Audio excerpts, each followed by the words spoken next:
La pluie tombait doucement sur les toits de Lyon, dessinant des arabesques transparentes sur les vitres des cafés du Vieux-Lyon. Dans une petite rue pavée, entre un fleuriste et une boutique d'instruments anciens, se trouvait la librairie nocturne. Peu de gens la connaissaient.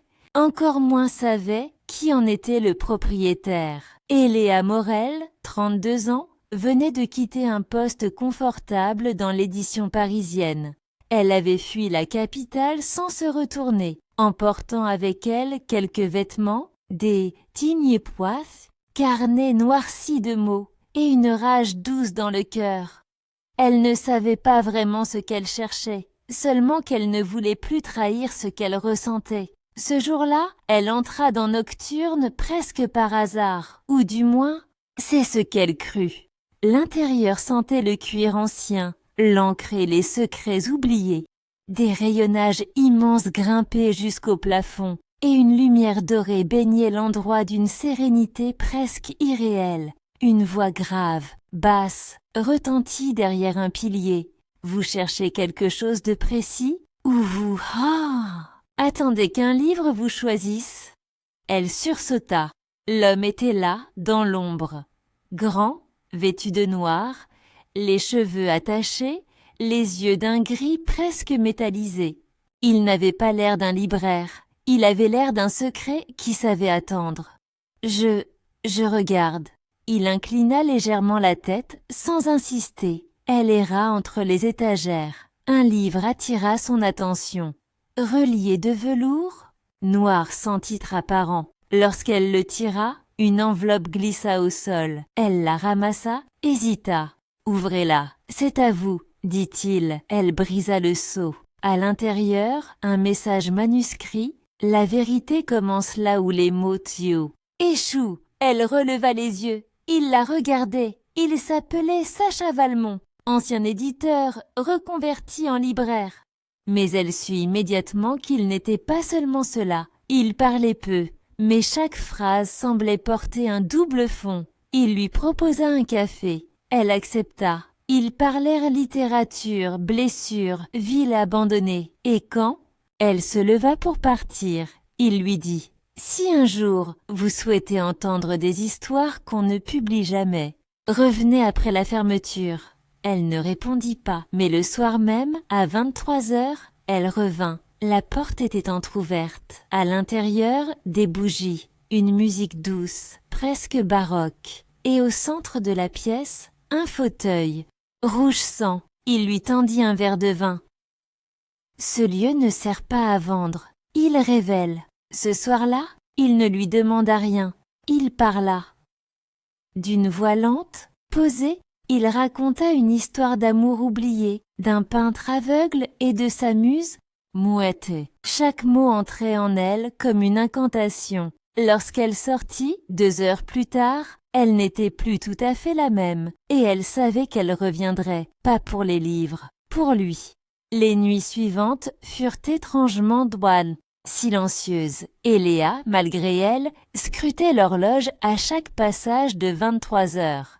Elle se disait qu'elle n'y retournerait pas, que ce serait céder trop facilement. Mais la vérité, elle le savait, c'est qu'elle y pensait sans cesse, à cette pièce feutrée, à la chaleur du vin, à la voix de Sacha, et à cette impression troublante que ces mots ne racontaient pas des fictions, mais des fragments d'elle-même qu'il connaissait déjà. 3 jours plus tard, elle franchit à nouveau la porte de Nocturne. La librairie était vide, pas un son. Pourtant, elle savait qu'il était là. « Vous êtes revenu », dit-il simplement en apparaissant derrière une colonne. Pas de sourire, juste une constatation posée, comme s'il l'avait vue en rêve. Il l'invita à descendre. Elle ne savait pas encore qu'une autre librairie existait sous celle qu'elle connaissait. Un escalier en colimaçon, étroit, descendait dans un sous-sol aux murs de pierre, éclairé par de hautes lampes à huile. Les rayonnages y étaient remplis non de romans, mais de journaux intimes, de lettres, de manuscrits jamais publiés. Ici sont conservées les histoires que les gens ne veulent pas voir exposées. Elle a lu des noms, des titres griffonnés, à la hâte. Certains lui semblaient familiers, d'autres la dérangeaient. « Pourquoi me montrer ça ?» Sacha s'approcha. Il tenait un carnet noir, usé sur les bords. « Parce que celui-ci vous appartient. » Elle le prit, ouvrit la première page. C'était son écriture et la ne comprenait pas. Ce carnet contenait ses mots, ses pensées, ses phrases abandonnées, des extraits de choses qu'elle croyait détruites, jamais partagées. Et pourtant, ils étaient là, ordonnés, vivants. « Comment avez-vous eu ça ?» Il ne répondit pas tout de suite. Il se contenta d'allumer une autre lampe. L'ombre sur son visage se réduisit, révélant une cicatrice fine sous son œil gauche. « Je n'ai rien volé, je n'ai fait que rassembler. Vous éparpillez ce que vous êtes. Moi, je le retiens. » Cette nuit-là, ils restèrent dans la pièce souterraine plus de 3 heures. Pas pour parler du carnet, mais pour parler d'elle. De ses exils, de ses silences, de ses renoncements. Ella lui parla de Paris, de l'homme qu'elle avait quitté, de ses rêves d'écrire et de la peur d'être lue. Et lui, il l'écoutait, comme personne ne l'avait jamais écouté, pas pour répondre, pas pour juger, pour voir. Au matin, elle se réveilla dans un fauteuil de cuir, une couverture sur les épaules. Sacha n'était plus là, mais un billet l'attendait sur une table. Ce que tu caches et ce qui t'écrit. Reviens quand tu seras prête à lire. Et Léa ne savait plus si elle devait fuir ou s'abandonner. Ella resta des jours enfermée chez elle, relisant le carnet qu'il lui avait donné. Ella y découvrit des textes qu'elle avait oubliés, et d'autres qu'elle n'avait jamais écrits. Mais qui parlait d'elle? Intimement, sensuellement, une scène en particulier, d'un rêve qu'elle croyait enfoui, où un inconnu l'approchait dans une bibliothèque, l'effleurait sans la toucher, et l'amenait à l'oubli total d'elle-même. Elle frissonna. Sacha l'avait-il rêvé? Ou l'avait-il vécu? Le 7e soir, elle retourna à Nocturne. Cette fois, elle descendit directement. Il était là. L'attendant, il ne dit rien. Elle non plus. Il lui tendit une feuille écrite à la main. Une histoire, une seule page. Une femme qui entre dans une pièce obscure. Un homme qui la reconnaît avant qu'elle ne parle. Et un acte suspendu. Une offrande faite non du corps, mais du regard. Elle leva les yeux vers lui. « C'est moi ?» Il acquiesça. « C'est ce que j'ai vu. » Elle s'approcha, lentement. Leurs souffles se mêlèrent, mais il ne la toucha pas. « Je ne veux rien précipiter, » murmura-t-il. « Je veux que tu t'écrives. » Et elle comprit que ce jeu étrange n'était pas une séduction. C'était une initiation à elle-même. Les jours s'étiraient comme des fils de soie entre ses doigts, et Léa ne savait plus exactement ce qui l'attirait autant vers Nocturne. Était-ce le lieu? Était-ce l'homme? Était-ce ce qu'elle y découvrait d'elle-même? Une chose était sûre, elle n'écrivait plus pour exister. Elle existait à travers ce qu'elle écrivait. Et Sacha la lisait avant même qu'elle pose un mot. Elle retourna dans la pièce souterraine presque chaque soir. Parfois, il ne parlait pas. Il lui laissait des feuilles vides ou des phrases entamées. Parfois, il lui lisait des textes anciens, de femmes disparues, oubliées du monde, mais pas de l'émotion. Et à chaque session, une tension se construisait, lente, fine comme un fil invisible entre leurs peaux. Une tension que ni l'un ni l'autre ne rompait. Un soir, elle trouva un miroir ancien, posé contre le mur. Il était fendu en son centre. En s'y regardant, elle vit 2 visages, le sien et un autre, plus sauvage, plus vivant. Sacha s'approcha, silencieux.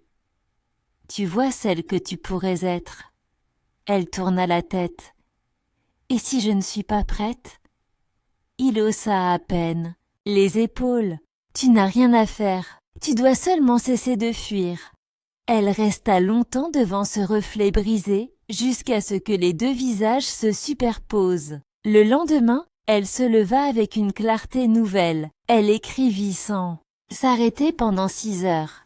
Pas pour publier, pas pour montrer, mais pour se vider. Des souvenirs, des sensations, des aveux. Et dans une page au hasard, elle écrivit sur le désir. Pas un désir charnel, un désir de se livrer, d'être vue sans filtre, touchée sans être prise.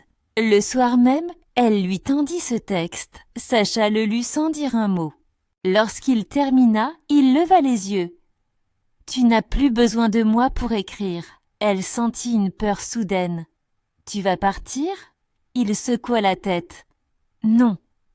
Mais tu dois décider si tu veux encore que je sois là. » Cette nuit-là, elle resta seule dans la librairie. Sacha était parti, lui laissant les clés.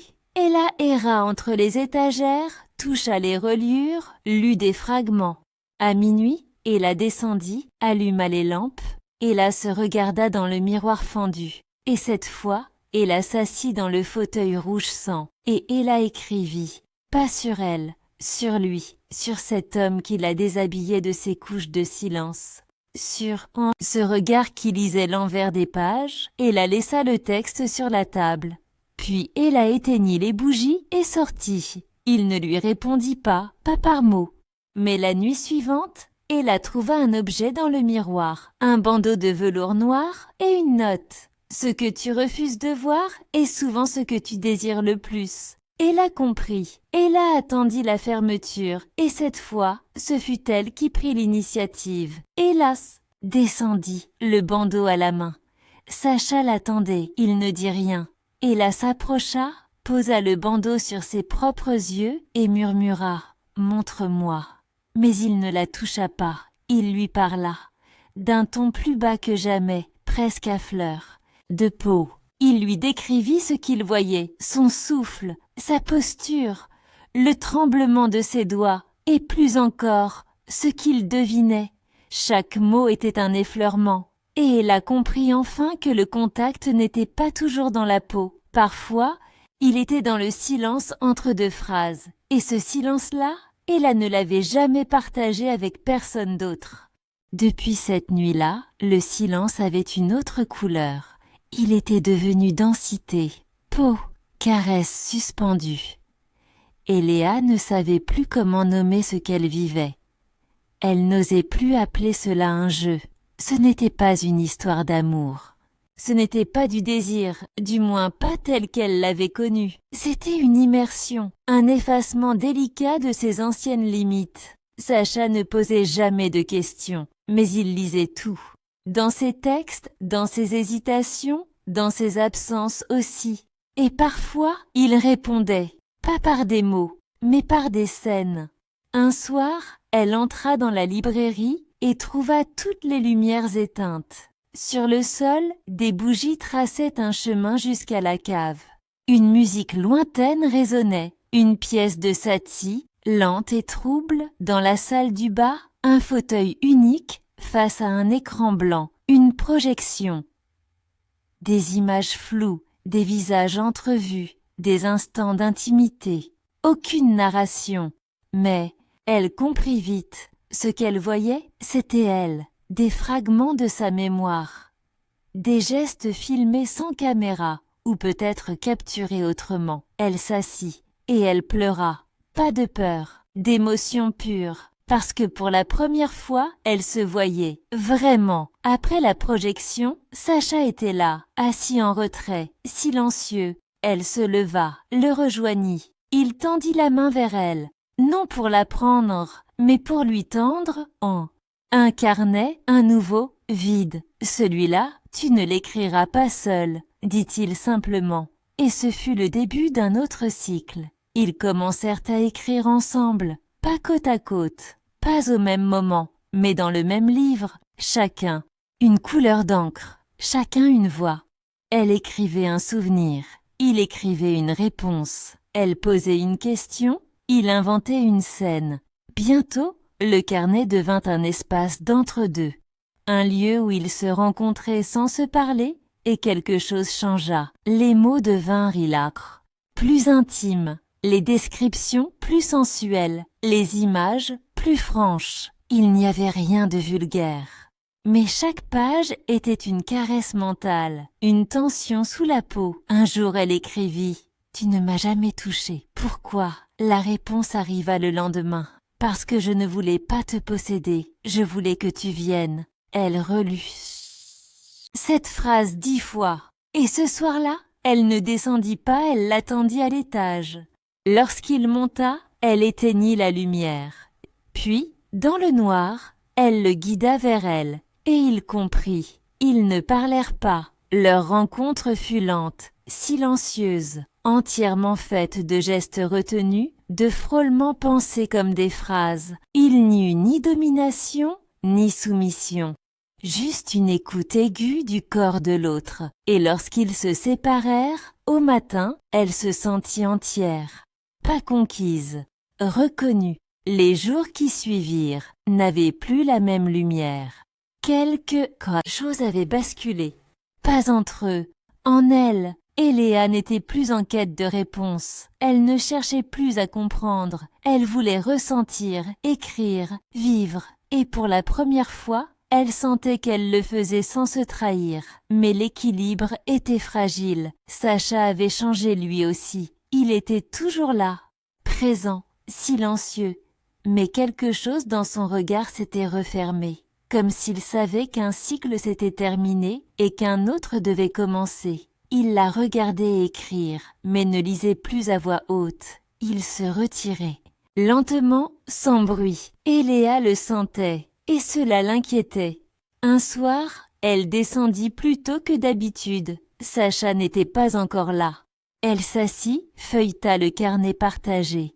Ses mots, les siens, se mélangeaient maintenant comme une seule respiration. Mais une page était arrachée. Elle sentit un froid l'envahir. Lorsque Sacha entra, elle lui montra le vide. C'était « Quoi ?» Il répondit sans détour. « Une fin que je n'ai pas voulu t'imposer. » Elle comprit alors ce qu'il redoutait, la saturation, la chute inévitable après la fusion, l'oubli, l'un devenant un poids pour l'autre. Mais elle n'en voulait pas. Elle n'était pas prête à laisser se refermer ce qu'ils avaient ouvert. Le lendemain, elle reçut une invitation, une lettre calligraphiée cachetée à l'ancienne. Aucune colis, signature, juste une adresse et une date, Galerie Lysandre, jeudi 21h20. Elle montra la lettre à Sacha. Il pâlit légèrement. « Tu n'es pas obligé d'y aller. Tu connais ?» Il hocha la tête. « C'est un lieu où certains viennent se perdre. » Elle fixa l'enveloppe. « Alors peut-être que je dois m'y retrouver. » Jeudi soir, pluie fine, rue silencieuse. La galerie Lysandre était un espace d'art privé, niché dans une cour invisible depuis la rue. À l'intérieur, un décor minimaliste, blanc, presque clinique. Des portraits, tous en noir et blanc, tous de femmes. Et au centre, un homme grand, élégant, plus jeune que Sacha, mais avec la même intensité retenue. Il s'appelait Julian. Il ne dit pas qui il était. Il lui tendit une coupe de champagne, l'invita à faire le tour. Les toiles étaient magnifiques, troublantes, et toutes semblaient lui parler, parce qu'elle la représentait, ou plutôt des fragments d'elle, des gestes, des postures, des regards volés. Elle se tourna vers Julian. « Qui a peint ça ?» Il la fixa longuement. « Toi, mais tu ne le savais pas encore. » Lorsqu'elle revint chez elle, l'esprit embrumé, elle trouva Sacha sur les marches de son immeuble. Il ne posa pas de questions, mais elle sentit la distance. « Qui est-il » murmura-t-elle. Sacha répondit sans la regarder. « Quelqu'un qui veut que tu te disperses, alors que tu apprenais à te concentrer. » Elle s'assit à ses côtés. « Et toi ? Tu veux quoi, Sacha ?» Un silence, long puis. « Que tu décides, seule. » Elle comprit que la prochaine page du carnet n'appartenait déjà plus à eux deux. Il y avait dans l'air une densité étrange, comme si chaque chose respirait différemment depuis cette nuit à la galerie Lysandre. Et Léa n'en parlait pas, ni à Sacha, ni à elle-même. Mais son corps conservait les échos d'un trouble subtil, d'une fracture qui ne saignait pas, mais s'élargissait à l'intérieur. Elle passait des heures à marcher, à traverser les rues de Lyon comme on traverse une mémoire brumeuse. Elle observait les visages, les vitrines, les façades, comme à la recherche d'un signe invisible. Ce qu'elle avait vu ce soir-là, ces portraits d'elle, ces morceaux volés d'un soi plus vrai qu'elle-même, ne la quittaient pas. Elle tentait de revenir à l'écriture. Mais ces mots s'échappaient d'elle comme de l'eau, entre les doigts, trop conscients, trop contraints. Le carnet partagé avec Sacha restait fermé depuis plusieurs jours. Elle le regardait sans le toucher. Comme on regarde une porte que l'on n'ose plus ouvrir, elle sentait la présence de Juliane. Dans ses pensées, non comme un rival à Sacha, mais comme un miroir différent. Là où Sacha l'a révélé dans l'ombre, Juliane l'exposait à la lumière crue. Deux façons de l'éclairer. Deux chemins qui ne menaient peut-être pas au même endroit. Dans la librairie, tout était redevenu silencieux. Trop. Les lectures avaient cessé. Les bougies n'étaient plus allumées. La cave semblait dormir. Sacha venait, rangeait, classait des livres. Ils parlaient peu. Et quand leurs regards se croisaient, il y avait entre eux un respect pudique. Mais plus cette tension vibrante qui les avait portés. Elle comprenait.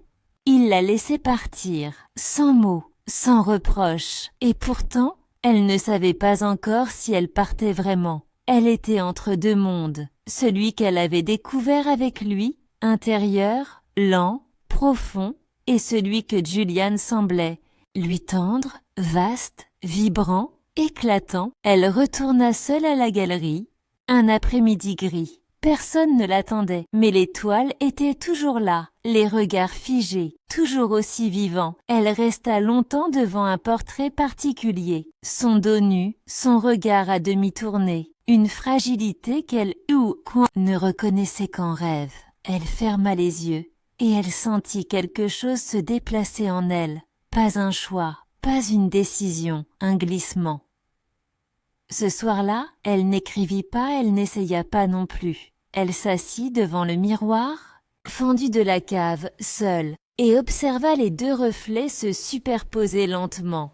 La femme qu'elle avait été, celle qu'elle croyait être devenue, et celle qu'elle pressentait encore en silence. Elle resta là longtemps, sans bouger, et elle comprit que le désir n'était pas toujours une flamme à nourrir, mais parfois un feu à laisser s'éteindre pour qu'autre chose prenne vie dans les cendres. Quelque chose d'indicible, quelque chose de plus vaste qu'une histoire, plus vaste même qu'un amour. La ville avait changé de rythme, ou peut-être était-ce elle. Ses pas ne faisaient plus le même bruit sur les trottoirs mouillés. Les façades semblaient plus pâles, les fenêtres plus opaques. Tout paraissait retenu, comme suspendu dans une attente que seul son corps semblait percevoir. Et Léa s'éloignait. Non de Sacha, ni même de Juliane, mais d'une version d'elle-même qui ne savait plus comment se tenir entre les deux.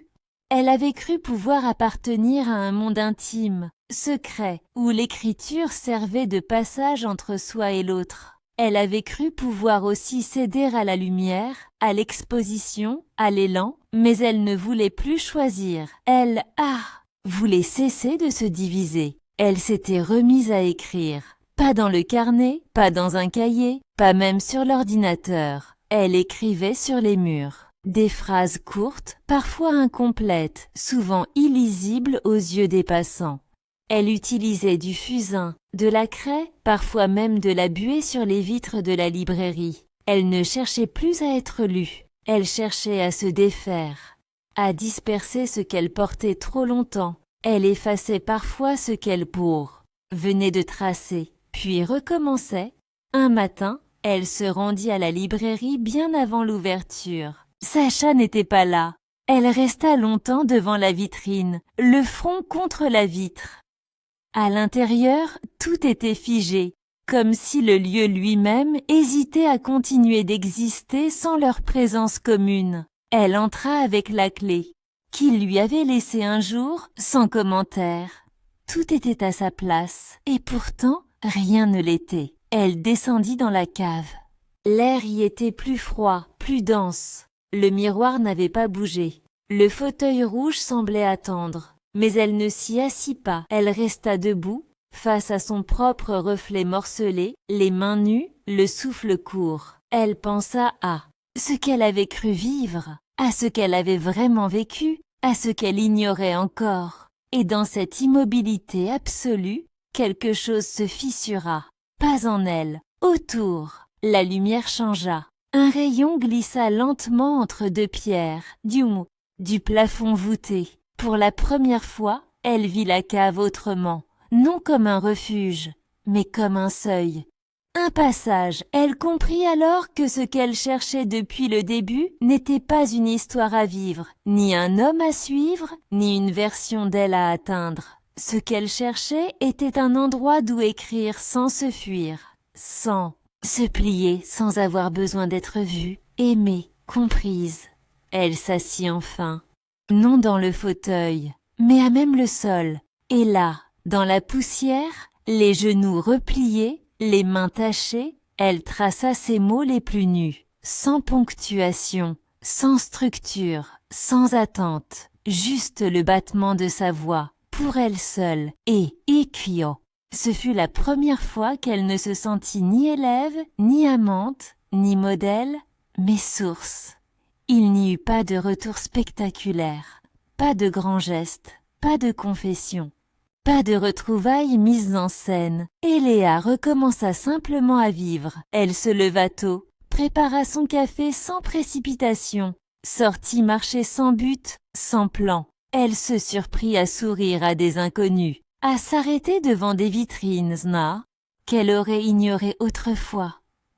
Une forme de calme neuf s'était installée en elle, comme si son corps, enfin, avait décidé d'occuper tout l'espace qu'elle lui refusait depuis des années. Elle ne parlait plus de Sacha, ni de Julian, ni même de la galerie ou de la librairie. Ce n'était pas de l'oubli, c'était un apaisement. Elle n'avait plus besoin d'y penser pour que cela existe encore en elle. Ces mots, eux, étaient revenus, différemment. Elle écrivait désormais, sur des bandes de lin blanc. Elle les accrochait à des arbres, les glissait sous des portes, les laissait sur des bancs vides, des fragments, des souffles, des éclats de voix que personne ne reconnaîtrait comme les siens. Et cela lui suffisait. Elle n'avait pas de projet. Elle ne voulait pas publier. Elle ne voulait même plus raconter une histoire. Elle voulait habiter la sienne, un jour de vent. Sec, elle entra à nouveau dans Nocturne, sans intention. La clochette tinta comme un écho venu de loin. L'air avait l'odeur des souvenirs calmes. Sacha n'était pas visible, mais elle sentit sa présence, comme une empreinte douce dans la pièce. Elle ne descendit pas, elle ne chercha pas le miroir. Elle se contenta de déposer un objet sur le comptoir, une feuille pliée en 4, entourée d'un ruban de lin. Et puis elle repartit. Ce qu'elle avait écrit, Sacha ne le sut jamais vraiment. Ou peut-être que si, ce n'était pas une lettre, ce n'était pas une demande, c'était un silence mis en forme, une page blanche remplie de tout ce qu'il n'avait pas eu besoin de dire. Quelques jours plus tard, elle reçut un colis, sans expéditeur.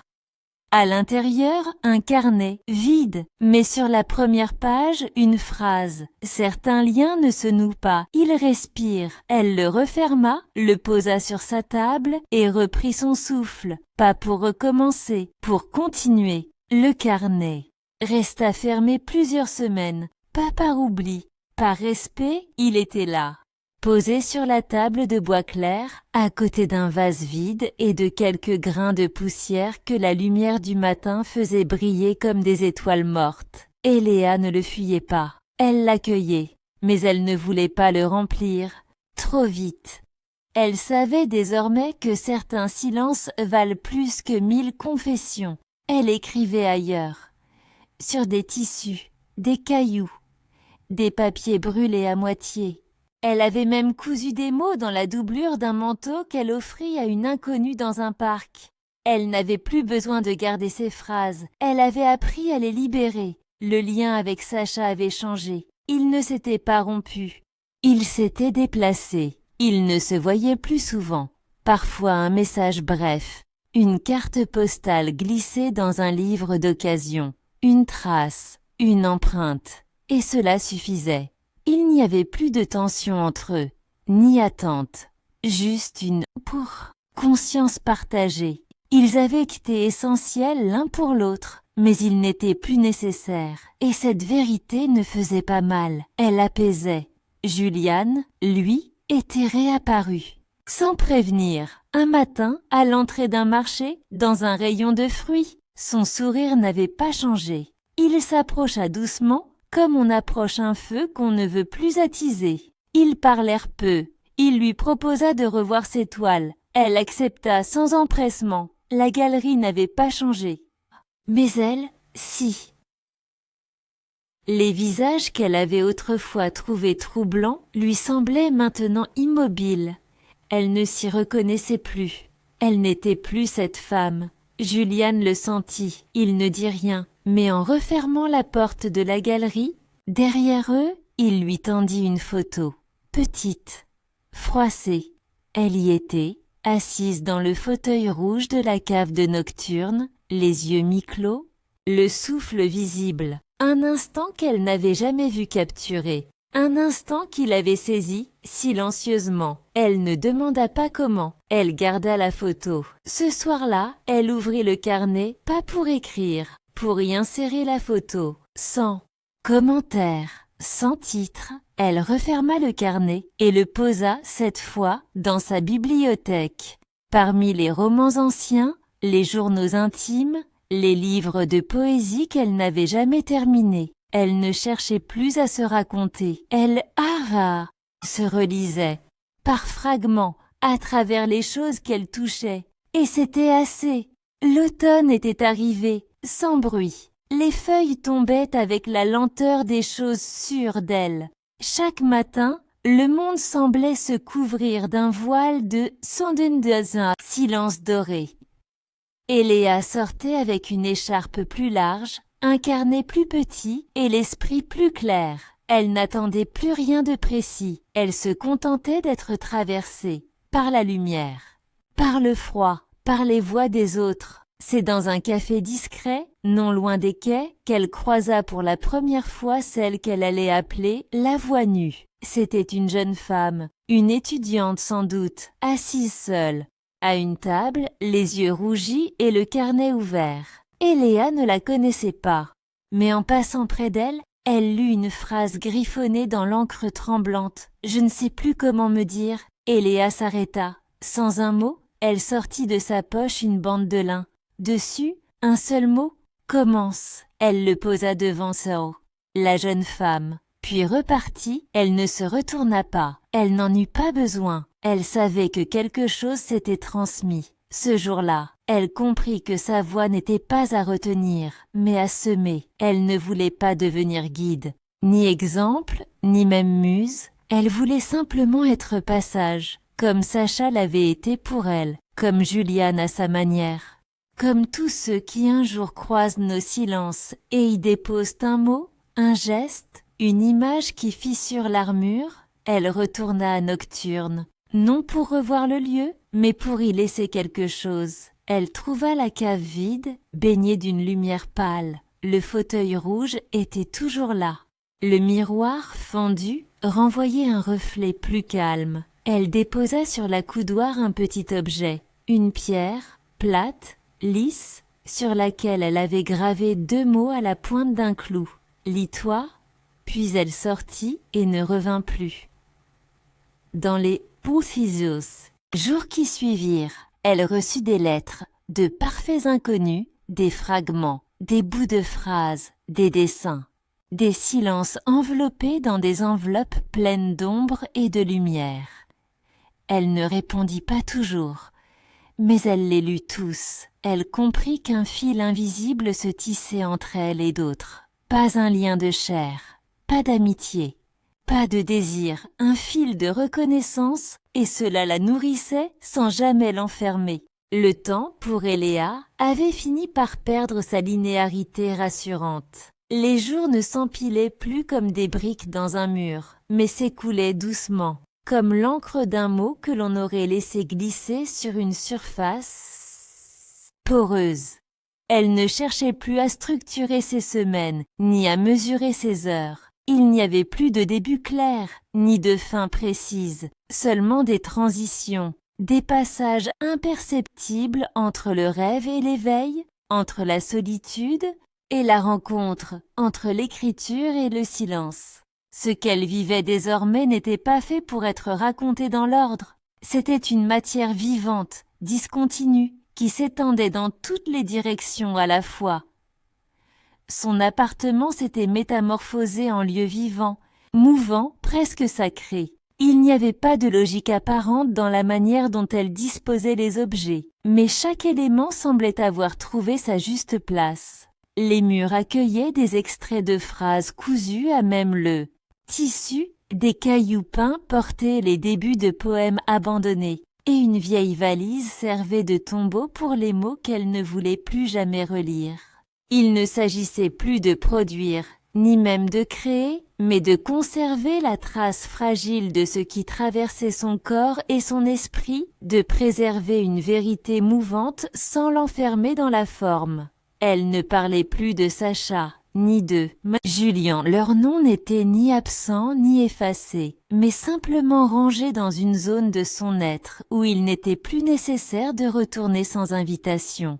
Ce qu'ils avaient éveillé en elle demeurait, une empreinte douce, une vibration persistante, mais cela ne demandait plus à être entretenu.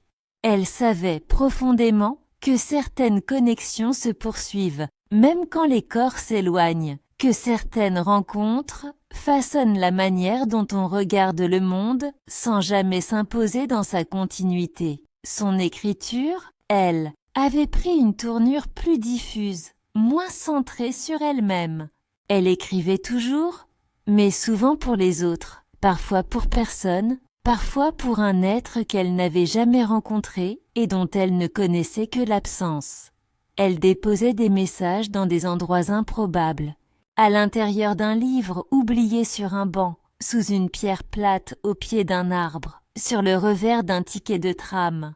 Ce n'était plus l'envie d'être lue qui la motivait, mais celle de faire vibrer un fil, quelque part, invisible, entre deux solitudes.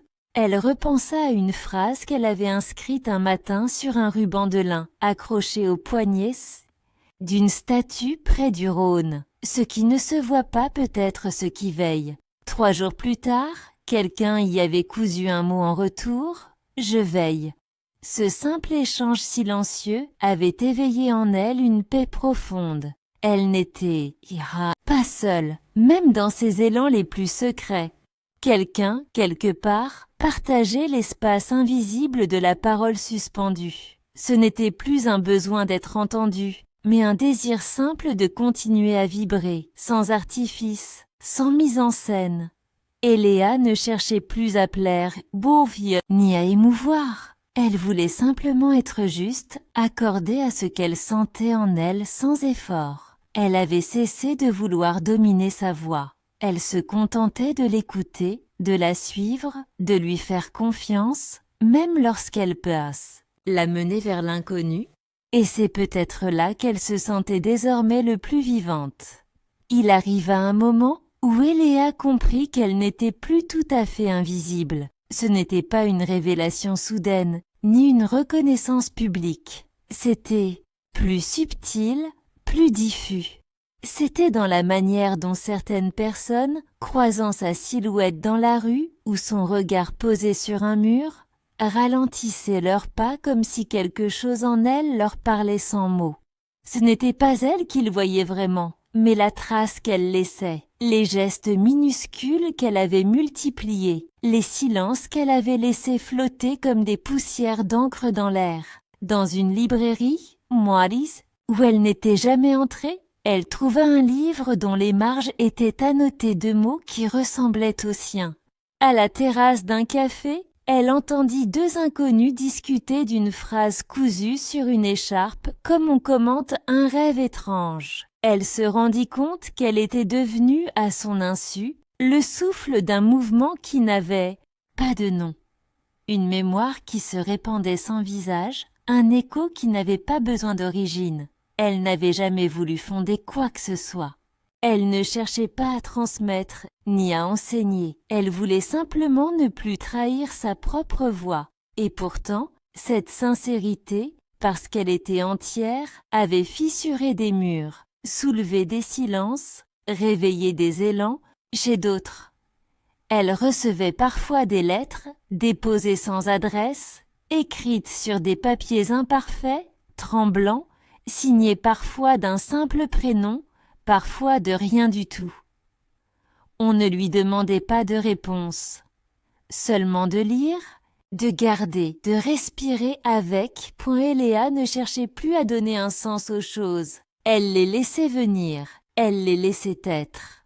Et dans cette ouverture, dans cette passivité féconde, elle trouvait une paix que ni la passion ni l'intensité n'avaient eu lui offrir auparavant. Elle passait de longues heures au bord du fleuve, à observer les reflets changer selon les saisons, les lumières, les cris lointains de la ville. Elle apprenait à ne pas intervenir, à ne pas troubler l'eau, à devenir une partie du décor sans y disparaître. Elle écrivait encore, moins, mais mieux, des textes plus denses, plus lents. Elle n'avait plus besoin de remplir les pages. Parfois, une ligne suffisait, un souffle, un tremblement. Elle relisait souvent les carnets anciens, non pour s'y retrouver, mais pour voir le chemin, pour se remercier de ne pas avoir cédé à la peur, au doute, à l'appel trop facile du renoncement. Et dans cette traversée lente, presque minérale, elle comprit que le plus grand des liens ne se construit pas entre deux êtres, mais entre une âme et le monde. L'hiver s'installa lentement, sans violence, recouvrant les rues de sa blancheur fragile et de son silence réconfortant. Et Léa accueillit cette saison comme on accueille un long souffle, une respiration profonde qui ralentit le rythme intérieur. Elle ne fuyait plus le froid, elle l'intégrait. Il faisait partie du décor, comme le vent, comme la brume, comme cette mélancolie douce qui la suivait désormais sans la peser. Elle ne résistait plus à ce qui venait, elle avançait avec. Ses journées se ressemblaient, mais jamais ne s'annulaient. Chaque geste, même répété, portait une nuance nouvelle. Elle commençait à comprendre que la vie n'était pas faite de découvertes permanentes, mais d'approfondissement. Il ne s'agissait plus de chercher des pics, des intensités, des bouleversements, mais de sentir les couches discrètes de ce qu'elle vivait déjà, de ce qu'elle avait trop longtemps traversé sans l'habiter pleinement. Un matin, alors qu'elle déambulait sans but précis dans les ruelles du Vieux-Lyon, elle entra par hasard dans une petite boutique de papier artisanal. L'odeur du lin, du cuir, de l'encre à peine sèche lui rappela des heures oubliées. Elle passa les doigts sur les carnets exposés, caressa les fibres comme on lit une peau. La vendeuse, une femme âgée au regard doux, lui demanda si elle cherchait quelque chose. Et Léa répondit simplement qu'elle cherchait à écouter. La femme ne posa pas d'autres questions. Elle lui tendit un carnet, enveloppé dans un tissu gris pâle, sans titre ni marque. « Ce carnet, dit-elle, ne vous en demandera rien, mais il vous entendra. » Ce carnet, elle ne l'ouvrit pas tout de suite. Elle le garda près d'elle plusieurs jours, le laissant respirer, se charger lentement de sa présence. Ce n'était pas un carnet comme les autres, il ne servait pas à dire. Il attendait un certain type de silence, un silence mûr, profond, presque secret. Un soir, alors que la neige tombait drue sur les toits et que le monde semblait figé dans une attente blanche, elle alluma une bougie, s'assit à sa table et ouvrit le carnet. Elle n'écrivit pas de mots, elle dessina. Lignes, des courbes, des formes organiques qui semblaient surgir sans qu'elle les pense. C'était une langue qu'elle ne connaissait pas encore, mais qu'elle reconnaissait. C'est alors qu'elle entendit frapper à sa porte. Un son net, mais contenu. Elle hésita. Il était tard. Elle ne s'attendait à personne. Lorsqu'elle ouvrit, elle trouva un homme debout dans le couloir, le col relevé, le regard hésitant. C'était Sacha. Il ne portait pas de livre, pas de lettres, juste lui-même. Il ne dit rien, et elle non plus. Mais dans ce silence, tout ce qu'ils avaient été, tout ce qu'ils n'avaient jamais osé devenir ensemble, semblait enfin respirer sans tension. Elle s'écarta, il entra, et cette fois, ce n'était pas un début, c'était une reconnexion. Le silence entre eux n'était ni inconfortable, ni chargé de tout ce qu'ils avaient à dire. Il était doux, habité, presque complice. Sacha s'installa près de la fenêtre tandis qu'Eléa préparait 2 tasses de thé sans poser d'eau. Question. Ils ne se demandaient au rien, ne se racontaient rien. Ce qu'ils partageaient ce soir-là ne passait pas par les mots, mais par la capacité, enfin acquise, de coexister sans tension, sans attente, sans besoin de se définir. Le temps passé n'était ni effacé ni analysé. Il était là, comme un fond d'aquarelle sur lequel le présent dessinait ses traits sans l'effacer. Ils restèrent ainsi, dans l'appartement baigné d'ombre et de lumière tremblante, à écouter les bruits du dehors, le crissement de la neige sous les pas, les murmures de la ville ralentie. Et Léa ne cherchait pas à comprendre pourquoi il était revenu. Elle acceptait seulement qu'il soit là. Elle n'avait plus besoin de réponse. Peut-être parce qu'elle ne posait plus de questions. Elle avait appris que certaines présences ne sont pas là pour éclairer, mais simplement pour accompagner, comme un feu qui chauffe sans brûler, comme une page blanche posée près de ton yeux d'enfant montre. L'encrier. À un moment, il se leva, marcha lentement jusqu'à la table où reposait le carnet de la boutique. Il le regarda, le toucha, puis sans l'ouvrir, y déposa un petit objet sorti de sa poche. Une plume noire, brillante, fine, presque intacte. Eléa reconnut le geste, mais pas le symbole. Elle ne demanda rien. Elle sourit simplement. Ce n'était pas un message, c'était un geste. Une offrande, peut-être, ou une façon de dire « Je sais que tu écris encore, même si tu n'écris plus pour moi ». Ils partagèrent le thé, les regards, les silences. Puis il partit, aussi simplement qu'il était venu. Il ne demanda pas à revenir. Elle ne lui proposa pas de rester. Il n'y avait plus de promesses à formuler. Ce qu'ils avaient désormais entre eux n'était pas une relation, mais un accord silencieux, une connaissance fine de leurs chemins respectifs, une reconnaissance sans attachement. Après son départ, Eléa ne pleura pas. Elle ne ressentit ni manque ni soulagement. Elle resta longtemps debout devant la fenêtre, à observer la trace de ses pas s'effacer lentement sous la neige fraîche. Et dans cette lente disparition, elle sentit une forme de paix se poser sur ses épaules, comme une étoffe chaude qu'on n'avait pas demandée mais dont on comprend soudain qu'on avait besoin. Elle reprit le carnet, tourna les pages lentement, et pour la première fois depuis longtemps, elle écrivit, non pas pour être lue, ni pour se dire, mais pour honorer. Ce qui en elle avait appris à ne plus chercher l'autre, mais à le reconnaître, libre. Les jours qui suivirent furent d'une clarté nouvelle. Ce n'était pas un bouleversement spectaculaire, ni une révélation foudroyante, mais une lente montée de lumière, une manière différente de respirer. Eléa ne se réveillait plus avec le poids du monde ou la question du sens. Elle ouvrait, les yeux comme on tourne une page, sans savoir ce qui vient, mais avec une confiance muette que ce sera juste. Son appartement était devenu un espace vivant, respirant avec elle.